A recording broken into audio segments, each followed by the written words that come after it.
And it's Ken Kreitzer for Sons of the American Legion Radio, our weekly Army West Point football huddle. It's opening week. The Black Knights travel to open the season in Atlanta, Georgia. They're going to take on Georgia State at Georgia State's stadium, which is the former Olympic Stadium, also home of the Atlanta Braves for about 20 years. It's going to be an interesting site.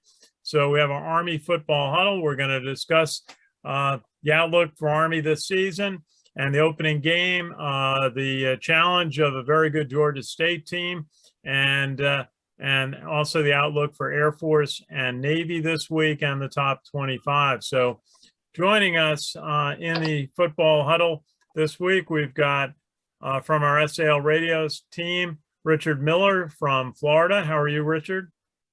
Very well, Ken. Ready for football season.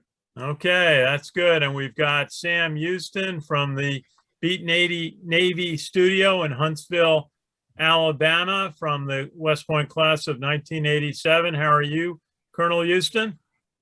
I'm great, Ken. Just yesterday, I swapped out one of my flags on my back deck for the black flag, ready for some Army football. Okay, very good. And another West Point graduate from the class of 1992, former Army football player, Steve Shalou from the Philadelphia area. How are you, Steve? And living the dream, looking forward to hearing helmets crack and eating wings and doing all those good things. Okay, that's great. Now, and calling in from our SAL radio team, my Monday WVOX SAL radio partner, Jack Mcgurk. How are you, Jack? Doing very well. How are you? Good. Jack's going to tell us about the prospects for Navy and for Air Force this week. And it's exciting to start after a long off season, spring practice, all the challenges of COVID, and Army's going to have quite a challenging game. Sam, tell us a little bit about what you expect from Army. The team seems well prepared, but they've got 5 quarterbacks that could possibly play, maybe 6. And what are your thoughts about Army's prospects going into the season?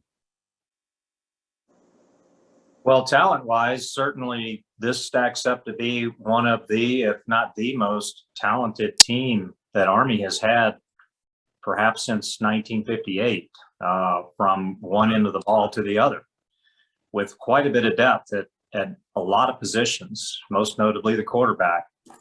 But the mystery is the question you asked: what Army team do I expect? I don't know. I come in optimistic. I believe that we'll know after the first time they have the ball and the first time the defense is on the field, if they really are prepared, if they have jitters. The one thing that they cannot do Saturday is make mistakes. They definitely have a tough opponent for the opening game. Georgia State, at one time, we might have thought and rolled our eyes over Georgia State. I never even heard of them. Well, college football has heard of them now, and they bring back a very talented team, especially their quarterback. And they beat Army in the rain 2 years ago. I was there. Some of our panel was there. And we can all attest to the fact that Georgia State is also going to come to play, and they want to win their opener on their home turf against the Army team. So it's going to be a rumble royale, and let Army be the last team standing. Okay. Now let's go to Steve Shalou. How do you feel about this Army team? I mean, you were an offensive player. Certainly, Army's got the running backs, a lot of depth at fullback. Very good center, Connor Bishop, who comes back, played extensively last year. But some new members of the offensive line, although mostly all players who were in and out of the lineup last year. And then the whole story at quarterback, we're not quite sure who's going to trot out on the field. What's your thoughts about Army on offense and the team overall? Yeah, I think offensively, as I've preached many times in the past, and I think our fans are probably thinking that it's a broken record. But as the offensive line goes, so goes the the offense, and if the offense can control the line of scrimmage and control the time of possession and input their own will on the other team, then I mean, I think it'll make the defense better. It makes everybody better. So offensive line wise, how fast can they gel is the question. They've got experience. They've we don't have a bunch of juniors or yearlings or cows that are just starting their first games. They've got multiple starts and lots of reps under their belt. So how do they gel as a group? Quarterback wise, we got to find our identity. I'll go out on a limb and say that Tahir is going to start on this. I've got that feeling. Had a really, really good last scrimmage. So I'm feeling that's going to go that way. Fullback Mike Vitti is a coach's coach, and he's going to have them ready. If you haven't seen the video of him headbutting one of the guys coming off the sidelines in the game and cutting his forehead and bleeding as if he was in a WWE contest, you got to check that out, because that's who he is, and he just inspires the fullbacks. And I don't think we've been as talented, and I'm going to throw some names out. People are going to get excited at running back since Cal Cass and Mike Mayweather. So, we're putting all this together as quickly as they can gel. They always say that the biggest improvements between the first and second game, but hopefully coming out into this year and going out, because they didn't have spring practice the year before. They had some time with it this year, that they're going to come out and get ready to kick somebody in the teeth and make that happen. And defensively, Coach Woody had them ready last year. I was incredibly impressed by the way that he came in and turned that situation into a positive. It'll be hard to advance to be better than last year, but I'd love to be on par. And they've just got a lot of talent, and I'm super excited about the safeties and how they can fly around and make plays. So all in all, I'm very high. Like Sam Houston said, I'm very high on this season. How do they gel? How do they face adversity and move forward? We'll see, but I'm excited to see what happens. On the road's always tough to open, but we're gonna give it a great shot. Yeah, I think they will be ready to play. They've played in that stadium before. It's a converted baseball stadium, actually, which they made into a very nice college football stadium for about 30,000. And I think the question on offense for Army, as you said, Steve, they can win if the offensive line can perform and start to wear down the defenses. They've done so much. They've got the fullbacks. What do you think about a passing game this year, or new looks for the team? I mean, opponents know Army's going to run the quarterback left or run the quarterback right and hand the ball to the fullback for a dive play. But at times, Army struggled to get the ball outside to the slot backs. They've had some success, I would say, in the scrimmages, getting the ball to Raheem Murphy. But what do you see on offense about trying to show some different looks and getting the ball outside? Well, two things. You talked about the passing game, and I will tell you that I'm not a fan. I really am not a fan. When we come out and we start throwing 10-yard curls on first down, where we're probably going to be about 40% successful, that means 6 out of 10 times we do it, we're going to be 2nd and 10, and we don't operate 2nd and 10 very well. We like to stay on. I talk it all the time. Everybody who sits around me, we talk about being on schedule. Got to stay on schedule, and that's first down and 10. That's 2nd and 6. That's 3rd and 3 or 3rd and 2, and then we're moving on from there. Every once in a while, you can be 2nd and 3, and that's when you can try a fake option and hit a seam route or hit a wheel route down the sideline where their safety is just charging that. They're charging that lane to get up there to stop the triple option. Now that's the key, is the triple option portion of it. Air Force has been successful with, Navy has been successful with that pass game, play action wise, because they do get that ball outside, and it becomes a real threat for 15 yards at a time when you get it outside. It's high risk, high reward, but they start cheating the lane and they start moving up, and then all of a sudden the lead back is running by you down the seam and you're tossing it over the top of their head for a 60-yard score. But we've got to set that outside game and get that ball outside. Now, when Coach took over for the Ellison era, the big handicap for the team was they put the ball in the turf all the time. And Coach vowed vowed to stop that portion of it. It has served us well. But I think in the process, we became very conservative about being a double option team. That's fullback or quarterback keeper. We've got some pretty talented slot backs at this point in time that I'd love to see if they can open it up. Now, the key to that whole thing is, I go back to the offensive line. If that guard and tackle can dent that front side of the defense where the quarterback can have a nice read, pull that ball, and instead of kind of bowing his triple option run down the line of scrimmage, he's actually attacking it. He can eliminate the pitch guy and get the ball outside. It's a lot safer, but it starts at that guard tackle, making sure that they dent the defense and making that happen. If they're pushing us in a backfield, things get jumbled up, timing gets off, and timing's everything with the triple option. So I would love to see, I want to set the over under at 12 for this game of how many times they get the ball out on a pitch. If we're under that, we're not being successful. We've got quarterbacks with experience, so we ought to be able to do more of that. But let's set that over under, again, the pitch out to the pitch back at 12. If we can get into double digits doing that, we'll have a really good game. Well, that's certainly part of the offense. Army tried to pass, I would say, in the preseason. They have freshman LaQuinn Binney, looked good, caught a couple of balls. They got Brahim Murphy had some pass plays. Maybe I'll ask Sam Houston, what do you think about getting the ball to Tyrell Robinson? Tyrell's probably maybe the best athlete we've seen on offense. And when they got the ball to him early last year, he was making plays, but then the defenses really started to key on him. What are your thoughts about getting the ball to outside passing and to Tyrell Robinson? You have to go along with what Steve was saying. If you want to make the triple option work, then your ultimate objective in attacking the interior is to make the outside vulnerable. And that's where the speed of the triple option, the proper read, and the timing means that you can get the ball pitched to the outside. And when you have a once-in-a-generation talent like Tyrell Robinson, then you're not getting the ball to him, then you are not being successful in your offensive scheme.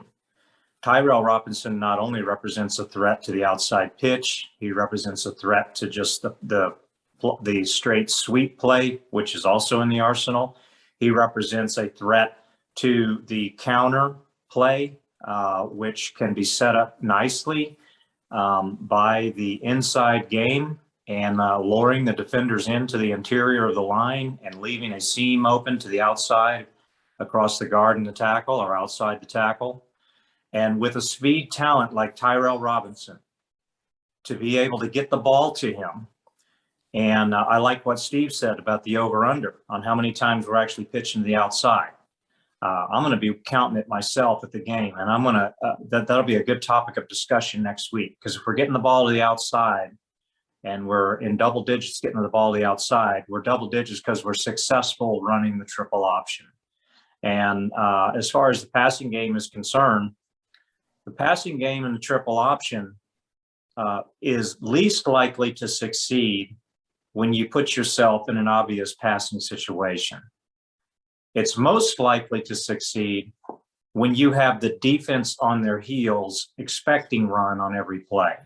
And that's the beauty of the triple option, because the motion that the backfield and even the blockers will go through on passing plays can be so deceptive because they look almost identical to an inside dive, a triple option right or left, with simply the part of the pitch or the handoff being replaced by the quarterback keeping the ball in a fake and dropping back and catching someone on the seam, because the safeties and the cornerbacks crash the line expecting the same running play. And now you have a guy running wide open down the seam. Tyrell Robinson's the kind of guy to take it to the house if you get the ball to him on a play like that. So yeah, get it to the outside, get it to our A-backs. Tyrell Robinson is the man. Let's not waste that talent. Okay, very good. Now let's go to Richard Miller. Richard, why don't you give us a rundown? Why don't we break it up a little bit today? Why don't you go through the top 10 and in college football going into into the season, a couple of games played already, but who are the top 10 so far in college football in the rankings? The top 10 so far in college football: Alabama, Oklahoma, Clemson, Ohio State, Georgia, Texas A&M, Iowa State, Cincinnati, Notre Dame, and North Carolina. Very good. Okay, we'll come back to you, Previously, Richard. Ohio State was number 2. They're now number 4. Oklahoma jumps from number 6. They jump 4 to number 2, and Clemson stays at number 3. Okay, very good. It's early, but interesting to see Cincinnati is well ranked in the top 10. Team Army played last year in a very close game. Steve, any thoughts on the top 10 teams so far? What you've seen? What you expect?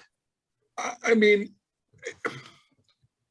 wait until like week 5 before, we even talk about a top 10. Right now, I mean, they're doing it off of recruiting, and you're going to have, I mean, it's, 4 out of the top 10, it's easy. I mean, Alabama, Ohio State, Clemson, and, you throw a Georgia in there or Oklahoma, and then now you only have 6 other teams to throw in there. I love the fact that North Carolina is getting some props. I think that's, I still look at Bateman and see how he's doing. I'll actually be in Notre Dame. I'm going to the Notre Dame game when they play against North Carolina in Notre Dame on Army's bye week. So I'm excited about that. And yeah, it's going to be fun as heck. So, it's fun to talk about, but you can interchange anybody in the top 5 and who's to say who would be right and who would be wrong. I mean, Alabama lost, probably close to a dozen players to the NFL draft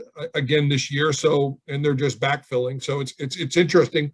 One of the cool storylines is that we'll take a look at, and if you want to take a look at it, and there's a graduate assistant coach that is actually he's going to play for South Carolina and start as their quarterback. He played, I think, at North Dakota and played in the semifinals for the 1AA last year. And he was on the South Carolina coaching staff, and the quarterback got hurt, and now he's going to be the starting quarterback for South Carolina. So that's kind of interesting, going in from North Dakota to the SEC when you were going to be a GA. So that's an interesting storyline that's coming this week. Yeah, Sam, any thoughts that you see in the Zeb Nolan. top 10? Sam Houston? Yeah, I agree with Steve. I think it's really preseason top 10 is it really is something that's going to fall out in the woodwork after about 3 or 4 games into the season, and you're going to see what kind of mettle the top 10 really does possess. You're going to find that teams like Alabama, well, they're Alabama, so they're probably pretty safe bet to be in the top 10, barring something catastrophic. Ohio State, probably the same thing. Clemson, likely the same.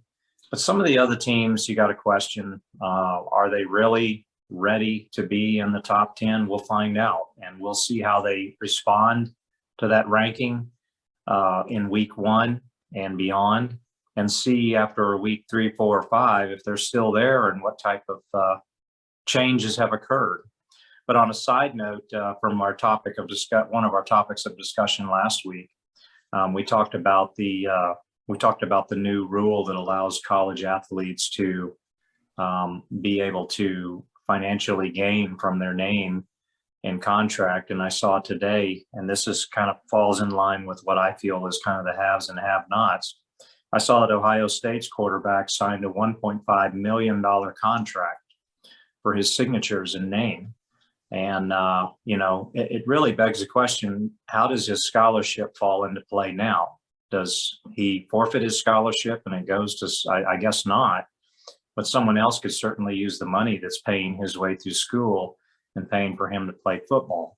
So how many other players are signing $1.5 million contracts to play college football? I personally, I'm not a big fan of this, but we'll see how it plays in the end. But that was just some news that I noticed today. But there you go for my take on the top 10. Be interesting. Yeah, it'd be interesting to see what he has to do for that 1.5 million in terms of appearances and And I think that's there really isn't a lot of scrutiny. I understand the athletes have to report to their school contracts that they sign, and we'll see what happens with that. Wait till you see college basketball, though. When you see what the point guards will earn in name, image, and likeness on top teams, where, you know, it's a smaller number of players that really are difference makers. Okay, let's go to Jack McGurk, who's been patiently waiting for his opportunity. Jack, tell us a little bit. Why don't we just break it up, and why don't you tell us about Navy? What is Navy's got Marshall this week? Tell us about your thoughts on that game. Yeah, that's going to be an interesting game. You know, Navy really struggled last year. They finished 3-7, and they only averaged 178 rushing yards per game, which is pretty low for Navy, and averaging 16.6 points per game as well. They were actually ranked 124th out of 127 in total offense. That's how bad they were last year. And at the quarterback situation, looks like Xavier Arline could be getting the job there. Jamali Brothers is gone. We talked about that last week. He transferred to Western Kentucky. Also, Nelson Smith is no longer there. So we'll have to keep an eye on how their offense will handle that. And then on defense, they struggled last year against BYU. The big star on defense is Diego Fago. He's still there. So, and Marshall looks like a pretty good team. They have a new head coach, Charles Huff, who is the running back coach for Alabama. And they have Marshall's got a pretty strong quarterback, had 2,000 passing yards, over 2,000 passing yards this season. And that was, down here, looking at the wrong notes. Anyway, yeah, they have the former Alabama running backs coach as their head coach. This is his first season on the job there, as opposed to Kenya Matalolo, who's now entering, I think, his 14th season with Navy. And Grant Wells is the big star quarterback at Marshall, who had over 2,000 yards, 18 yards passing, 18 scores, 9 picks. So this guy is a pretty damn good quarterback, and I think Navy, you know, they're going to have to really play well this season because Coach Niamatololo might be on the hot seat if they're not playing well this year. Okay, now let's hear from our group. What's your thoughts on the Naval Academy's team this year? Sam, you always have something to say there. Navy has been struggling. I'm just going to give an honest assessment. We mentioned this last week, you know, for the past 4 seasons, even including the Malcolm Perry asterisk season, which really was an asterisk, they have a losing record. And their performance on the field has been diminishing pretty rapidly. Last year, part of that reason was because of Ken's choice, Coach Niamatololo's choice to not use contact preseason, and they were clearly not ready for the BYU game and several games after that. But their struggles are very real.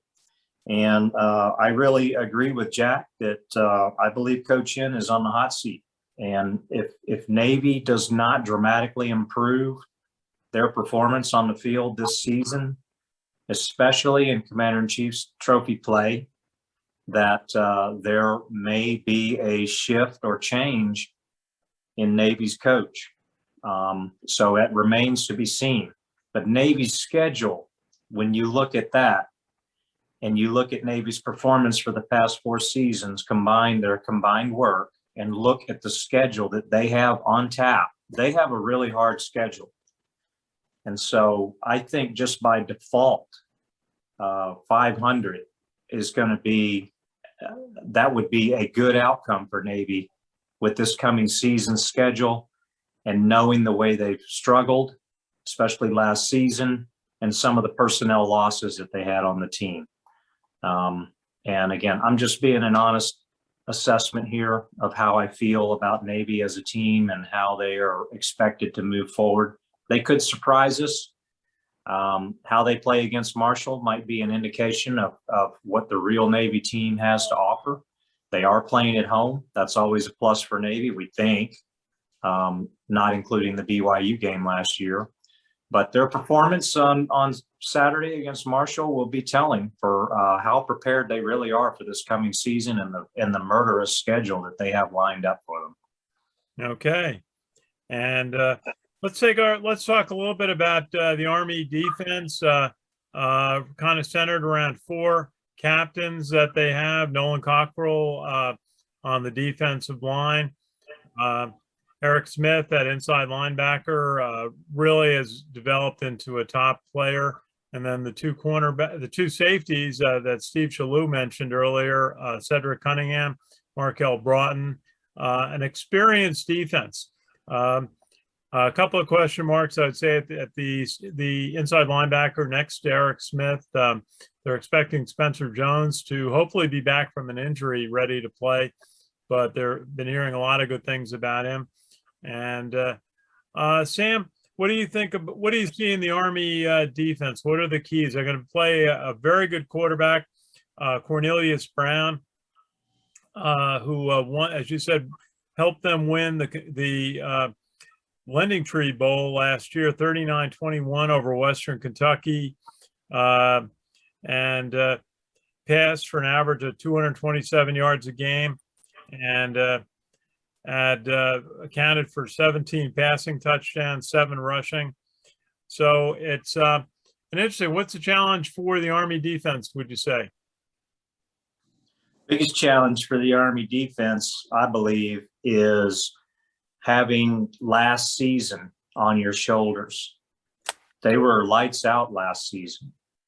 Army's defense was really the reason that Army delivered a 9-3 season and almost came away victorious, down several players in the Liberty Bowl.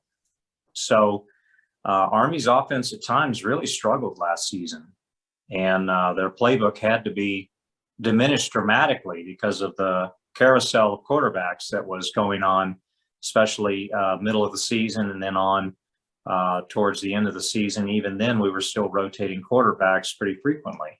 But Army's defense played consistently lights out, almost constantly from the start of the season to the end. So they have that on their shoulders. That's a big standard that they're hoping to maintain going into this season.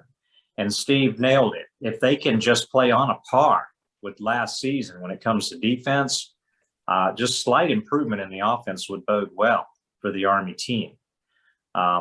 As far as this year's unit, hey, they returned Nate Woody in his second year.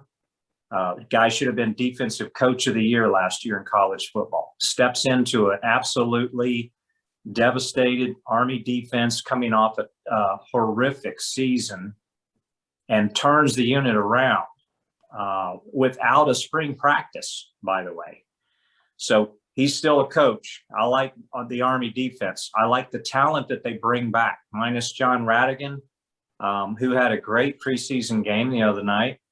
And also opposite Cole Christensen, who was on the San Diego team. They both had great preseason games. I just want to throw props in for both of them. Yeah, John obviously is out with the Seattle Seahawks. And one report I had is that he was not on the cut list today for the opening day roster. So we're hoping that he is made the team and can extend his football career. I hope so. But as far as the defense is concerned, I do not think that Army's defense is a question mark going into this season. Army's defense is talented. They have probably the best secondary they've ever fielded. And their defensive line with players like Nolan Cockrell up there, just providing stout, not only play, but leadership on the field that sets the example for the rest of the team. Yeah, Army's defense, I believe, is in store for another great year. And they have some great depth to back up. So barring, we never want injuries, but in the length of a season, you're inevitably going to have somebody go down. I believe that the talent in the back in the rotation provides for the next man up to continue that play without a let up. And Jones, the linebacker who filled for Radigan last season, I believe he's going to be back from a minor injury he had in time to play. And and let's not forget that he played for Radigan, who was out for COVID in the Liberty Bowl, and played outstanding as a plebe. So that's what I talk about when I mean depth. The team has great depth. The defense brings back a lot of talent, a lot of depth, and they have Nate Woody as a coach going into his second year. I think they're hungrier than last year, and they're ready to prove that last year was no fluke. And Georgia State is first on the docket to feel some pain coming from the Army defense. And I love talking about Army having a great defense, because that has not been the case for so long. Yeah, Well, I I think you're right on. But I think it's a challenge.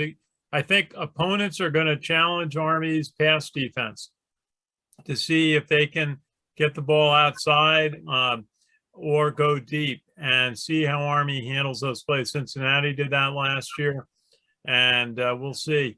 Now, Well, Steve, sure. One other thing I just want to mention real quick.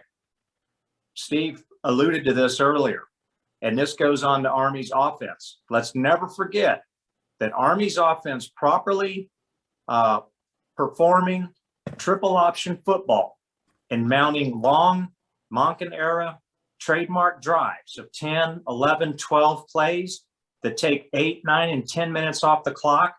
That's the X factor for Army's defense. You keep Georgia State off the field, and Army's defense stays fresh, and Georgia State's defense is tired. That's another X factor for the defense. Time of possession. If Army can get up to the 40, 45-minute time of possession like they've done before, by God, the type of defense they're bringing to the field, they're going to be they're going to be a very tough nut to crack, no matter what offensive plays you're throwing at them. Okay, now let's get Steve Shalou's view, as I think Georgia State's going to test them with their passing game. They've got a very talented quarterback in Cornelius Brown. They've got a big running back Coates, who got 85 yards a game last year. They've got wide receivers, and they brought back virtually their whole offensive line. Steve, what do you think about the challenge, about how our Army defense goes into the season, and the challenge that Georgia State's going to offer on offense? Yeah, I mean, defensively, they've got to be able to get pressure. We've got better defensive backs, as Sam mentioned, and I don't disagree. And we can hold, we can stay running with a wide receiver. But if you give them enough time, any good wide receiver is going to, break free. We just got to get pressure on there. And I think Cockrell he's going to be a handful for a lot of offensive lines. And Carter, a lot of length, very athletic. So they're going to put pressure on, and they're going to be very, very disciplined on that. And I like the way that they're going to go. To Sam's point, when you're talking time of possession, having played and watching opposing quarterbacks have like a clicker in their head of how many series they're going to get. And if that goes from 12 series a game down to 8 or 7, and you would get a three and out, they start getting tight. They start forcing. They start trying to make plays because they know they're just not going to have enough time to do that. And if you compound that with a couple of scores, well, we get 14 points or 21 points, and a quarterback mentality just starts getting tight. And then you can play off of that. You can make them make timing mistakes and make them rush what they're going to do, and then you can pick the ball off or get a sack. So I think they will understand that tempo. They'll do a great job about it. And really, what kind of bizarro world do we live in when we're talking about Army's defense? I mean, that's just not, we just never did that. It was always bend but don't break, and keep the ball inside and up front, and hopefully, they'll get a penalty and stop, or somebody will make a drop. But now they're dictating. They're dictating what's going on, and it's exciting to watch because it's not as for us as fans. It's not like, all right, who's gonna have the ball last? You know, I mean, that San Diego State game in the bowl game a while back. I mean, it was like, all right, who's got the ball last, and how are we going to score, right? So I'm excited about that. Now, I'm going to disagree with Sam on one thing, and I don't think Coach Ken is on a hot seat with everything he's done at Navy. I think they appreciate his longevity, and I mean, I think their AD was there when Jesus was an athlete. So I mean, it's a really they take care of that. I think I mean, it's plain as day that the conference that they're in is what's causing them problems. They ought to fire the AD for putting him in a conference. They shouldn't be trying to fire the coach for being what how successful he's been. So that's a little tidbit on that. Now, talking about Cole, Christensen, and everybody else, it looks like Cole got cut today. It looks like Radigan's still hanging with the Seahawks. Elijah got cut, and Brett Toth is still with the Eagles. I expect Elijah will get picked up on the practice squad. They love him there. It'll be interesting to see what happens with Cole. I think Cole, they don't expect him to get picked up on waivers. He'll probably go to the expanded. They'll go to the expanded practice squad too, and then he'll trickle his way back up on the active roster because he's just a player that you want to have around. So that was the latest I saw about right at the beginning of this broadcast. Thanks for the update, Steve. Appreciate it. And great to hear Brett Toth is part of the Eagles. He got traded from the Cardinals last year. And he's actually in the Army. But they said in Arizona he was teaching ROTC on whenever he had off days, and in the off season, I guess. Is that one of the ways the players who are in the NFL can serve in the Army, is by teaching in an ROTC program? Yeah, there are a number of different ways, Ken, that they can do that. Cardona, who's the long snapper for the Patriots, he was a Naval Academy grad. He served, I think, in a Naval Reserve unit in Rhode Island, and he would do guard duty on weekends and other things to fill his commitment.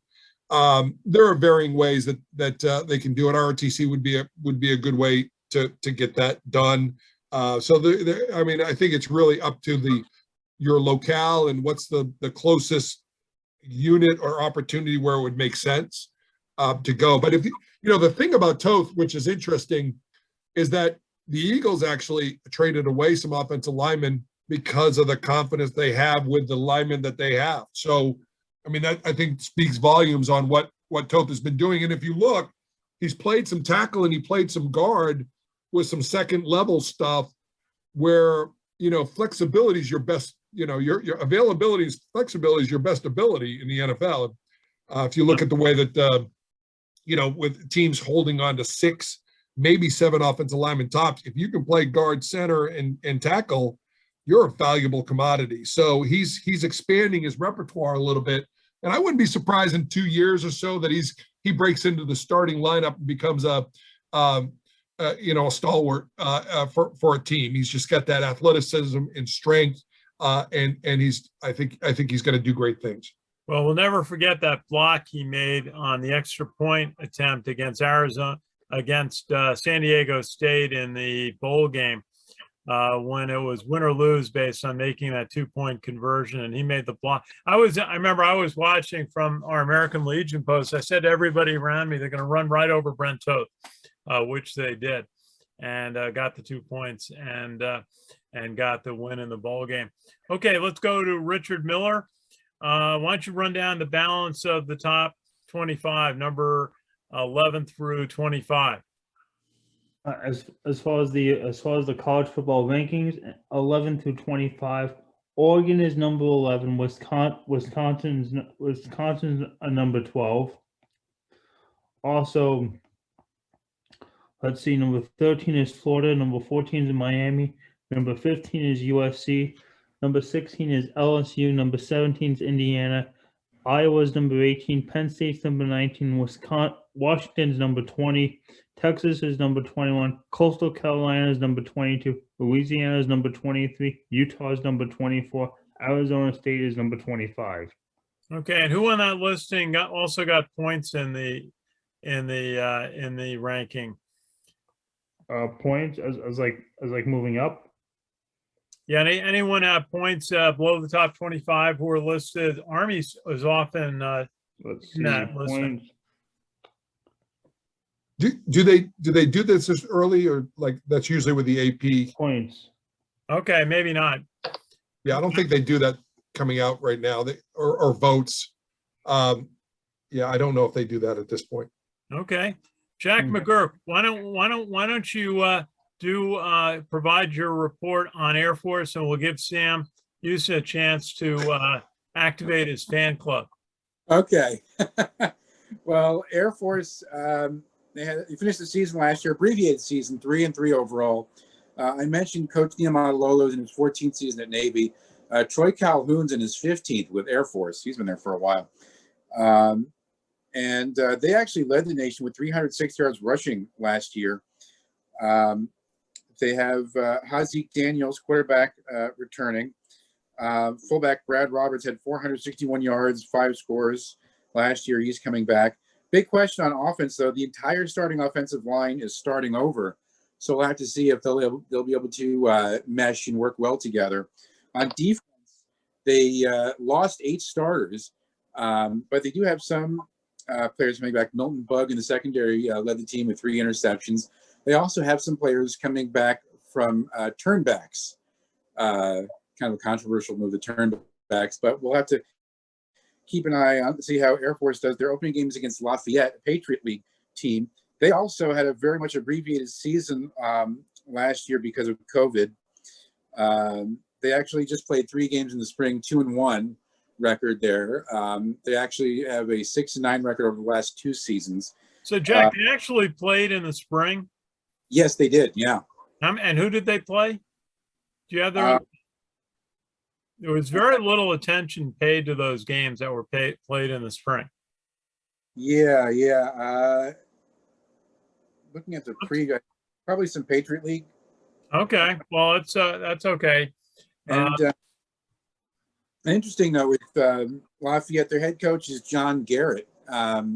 His brother Jason Garrett was the longtime head coach of the Dallas Cowboys. Now he's the offensive coordinator for the New York Giants. So I guess coaching runs in their family. Well, look up their father. Their father was a big-time coach. Too, and that's good to hear. Okay, Sam, Air Force Academy, your opportunity to provide a season preview. Hard to talk about Air Force, but I'm going to start by trying to be a little bit complimentary of Air Force and Troy Calhoun. Jack mentioned that last season they actually led the league in rushing. And one thing that you got to give Air Force kudos to when you watch them run their offensive playbook. Did I get cut off or? No, go ahead. Okay, all right. I was looking at Steve, and I was just making sure that I'm still talking. All right, so they led the nation in rushing last year, and when you look at Air Force's offensive playbook and you watch them actually run their offense, they run the full gamut of triple option, and they always do. Troy Calhoun, he was obviously a big student of Fisher DeBerry, who was a big-time scholar of running triple option football, and they run it. They do. They run it well. They get great talent in their backfield.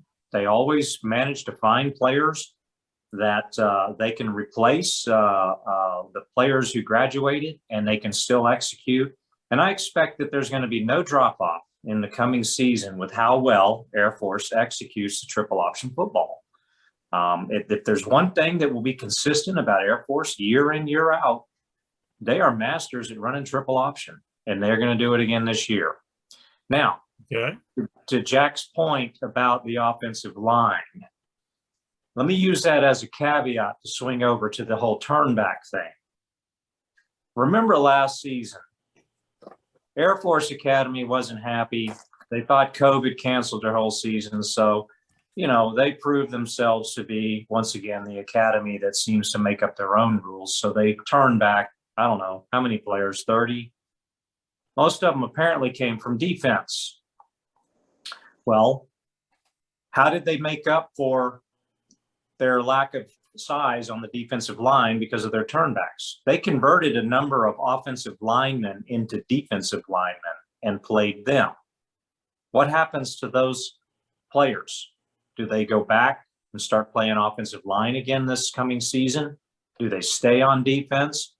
The real X factor, though, for Air Force is that they got away with it. They got away with the turnback thing, and now those players are back.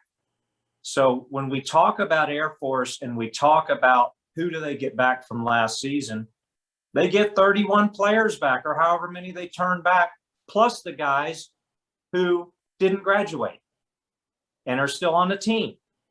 So they got back a lot more than whoever the starters were from last season are coming back. They got the starters from the season before who were allowed to turn back, and they're all coming back. So what does this mean for Air Force? What does this mean for improvements to their team, their performance last season? This remains to be seen.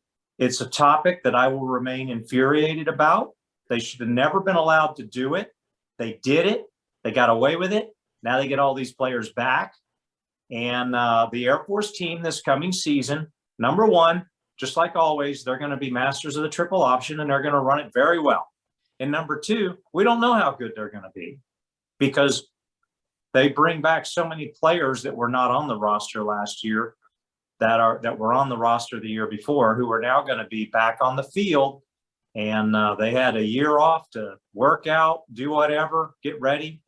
And they're going to be real hungry to come back out and play. Okay. So we'll see. Okay. We'll see how it goes. Steve Shalou, any thoughts on Air Force? And Jack, who are they opening up against, did you say? Lafayette. Lafayette. Yeah, they've got a football championship subdivision team to start with. That should help them out. Any thoughts about Air Force? How long did you say that Calhoun was coaching? 15 years. I can't believe that you can whine for 15 straight years. That's incredible. That's a great streak. I laugh about it. I've got a really good friend of mine who played defensive back at Army and played with me, and his son is a running back that's playing at the Air Force Academy. So I've got to jab him a little bit every once in a while.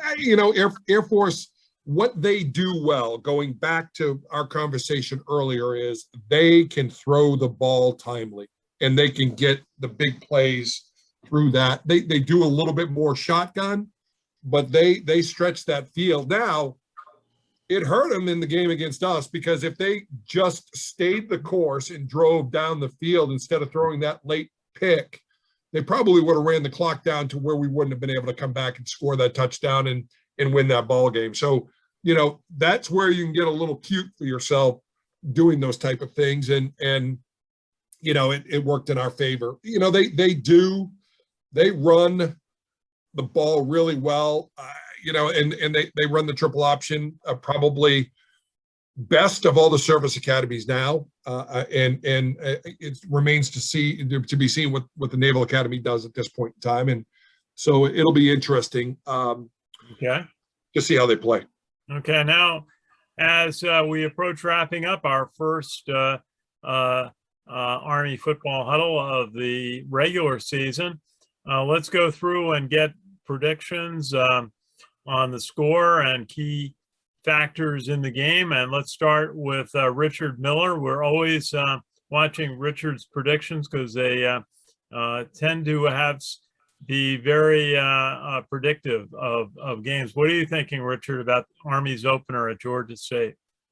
I think Army's opener at Georgia State will be definitely very difficult. Running the football, I think is going to be a challenge if Army cannot do that. I think Georgia State might be a good team in this matchup. I'm gonna go. I think that Georgia State's gonna come out on top with a win in this one. I think by at least 2 touchdowns. I'm going 31 okay. 21 Georgia State. Okay, we'll see. But sometimes last year, Richard, you surprised us with having the right pick. But Jack McGurk, let's go to you. What do you think about Army at Georgia State? I kind of like Army in this game. One interesting thing about Georgia State last season, early on in the season, in their first 4 of their first 5 games, they had 11 turnovers, and then they had 2 more in the 6th game. So it seemed like early on they kind of struggled with ball control. Maybe that's something the Army defense can take advantage of. So I'm going to say Army 28-24 in this one. 28-24 from Jack McGurk. I think I'm going to start writing this down. 28-24, Jack McGurk. And Richard, what was your score? You think Georgia State's going to win by 2 touchdowns? What score do you think it's going to be? I said 31-21. 21. Okay, and you're picking Georgia State. And okay, no, wait, I'm picking Army in this one. I changed my mind. I'm picking Army. Okay, what score are you gonna? What score? 31-21 Army. Okay, so we're gonna cross out Georgia State. We're gonna put a big A there. Yeah, Army. Also, okay, now let's go to Steve Shalou. What are the keys in this game, and what do you think the outcome is going to be? Well, I was excited for a little while to save on a Christmas card this year from Richard Miller. I was going to not going to send him one after that first prediction. But the keys of the games are winning on the road is always difficult. The one thing we have going for us, it's not a MAC team on the road, because that used to be the kiss of death for us. But so winning on the road, opening the season, is going to be tough. So they just got to stay poised and disciplined. And if they'll find their stride offensively, defensively, they just got to make the stops and don't let the big plays happen. So I like Army's chances on this. I think that they're at a 28-24 Army victory, and we are going to start seeing Heisman talk for Tyre at this point, and score 4 touchdowns and 212 yards rushing. Okay, well, that would be interesting to see. But I think that playing on the road is tough. And Georgia State knows they got a really tough game the week after at Auburn. So this is their chance to avoid starting 0-2 on the year.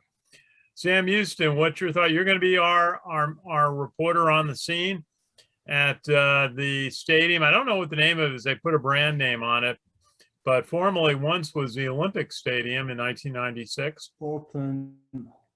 And converted to home for the Atlanta Braves for about 20 years. I'm looking that up, Ken. Okay, when you got it, let me know. Atlanta Fulton Stadium. Let's see. Okay, you let us know when you got it, Richard. Sam, tell us what you think about the game. I think this is going to be a very hard-fought game. What do you think? First thing that comes to mind is the 2019 season. Everybody talks about how talented this Army football team is. There's a lot of optimism about how good they potentially can be. When you rotate the clock back 2 years, the same type of talk was centered around the 2019 Army football team as they rolled into their first game of the season, which was a kind of landed with a thud in a win, but a very ugly win against a team they were favored by about 2 or 3 touchdowns to beat, and that was Rice at home.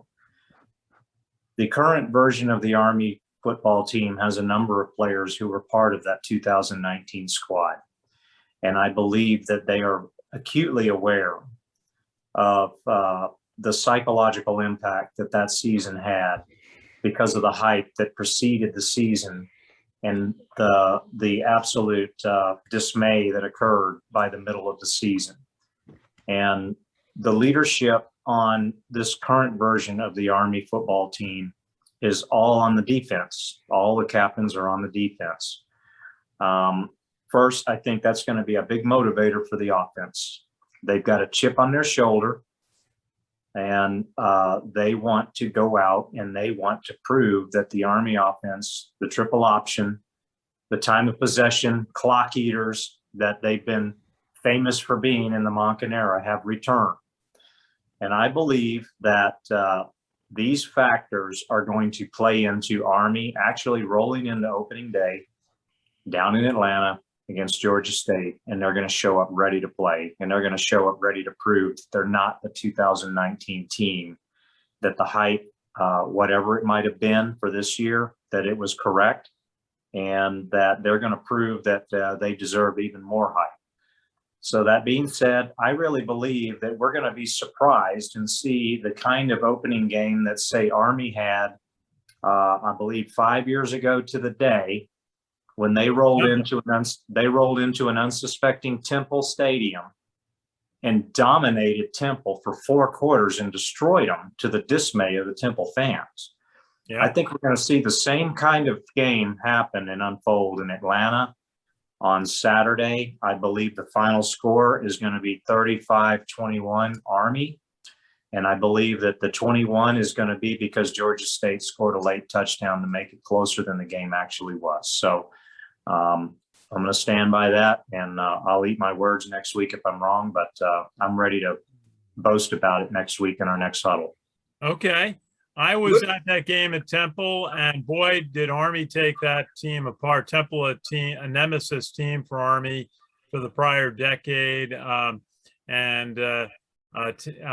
just really was the coming out party for Jeff Monken with that win, which led them to a bowl game winning season.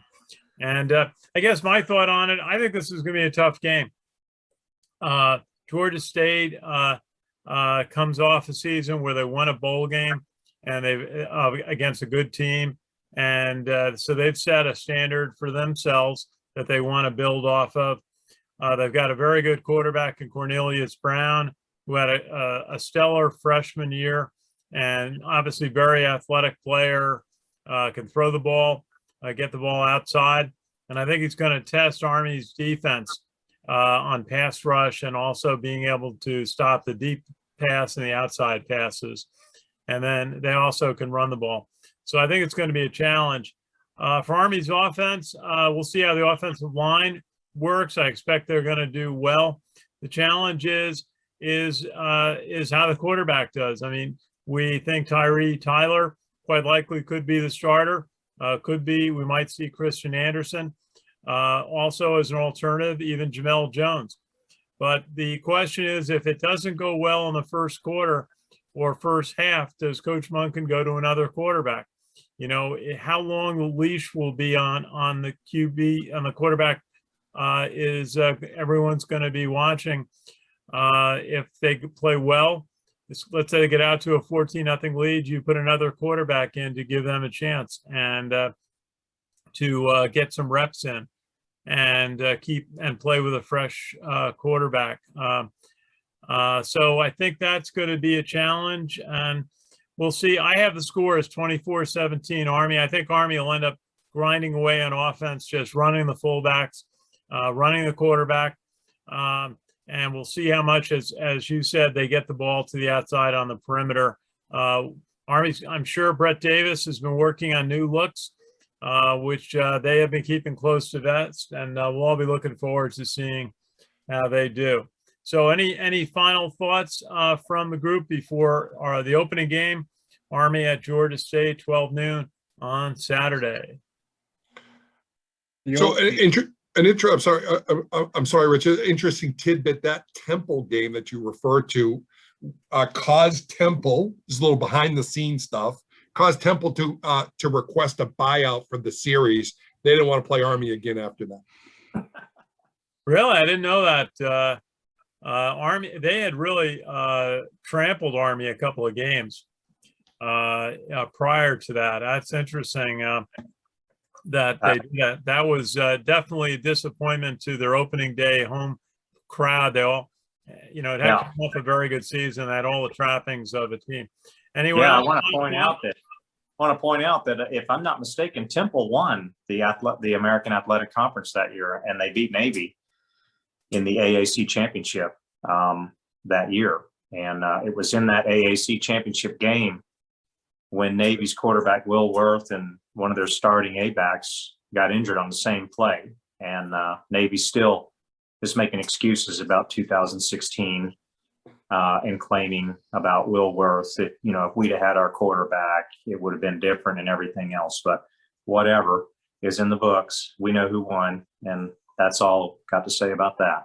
And the year the streak ended and that joyous evening in Baltimore when Army beat Navy and beat the streak. Just want to say thank you to everyone for joining us. We'll do this each week, and it's great to talk in depth about the game. And thank Richard Miller calling in from Florida. You're welcome, Ken. Next week I'm going to be down in South Carolina, so I'm gonna take my laptop, so I will be on hand. There you go. Okay, very good. And Jack Mcgurk calling in from Pelham. Thank you for tracking Air Force and Navy. Thank you. We'll see you on Monday at WVOX 2:30. Yep. And Steve Shalou, thank you for calling in from Philadelphia and your insight. Excited. Should Let's do be a this. big one. And Sam Houston from the Beat Navy studio in Huntsville, Alabama. Great to see you and great to visit with you on Saturday after the Sprint football reunion. Great to chat, see some of your friends, teammates from Sprint football. That was a nice evening.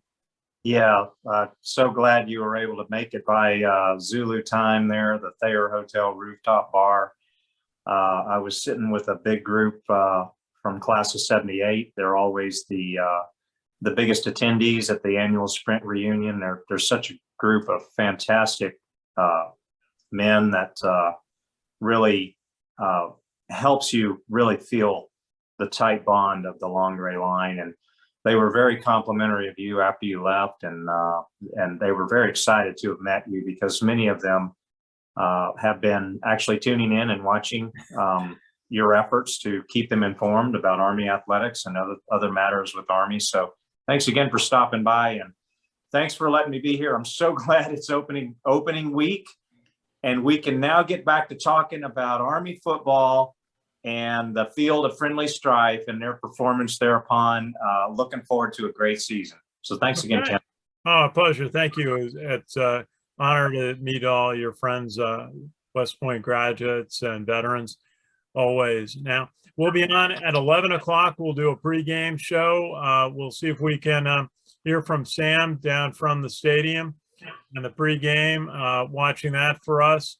And then we'll watch the game. We'll be back on after the game. We'll listen to the postgame with Coach Munkin and the players, and then we'll be back here with the Army Football Huddle. And I always want to say we're proud to represent here the 2 million veterans of the American Legion, the world's largest veterans organization. They had their national conference out in Phoenix this week. And the Sons of the American Legion also had their conference in Phoenix this week, 330,000 members serving America's veterans. So from we're in White Plains, New York. We represent Squadron 135 of the Sons of the American Legion. So thanks to our team, and have a great night, everybody. And enjoy the game on Saturday.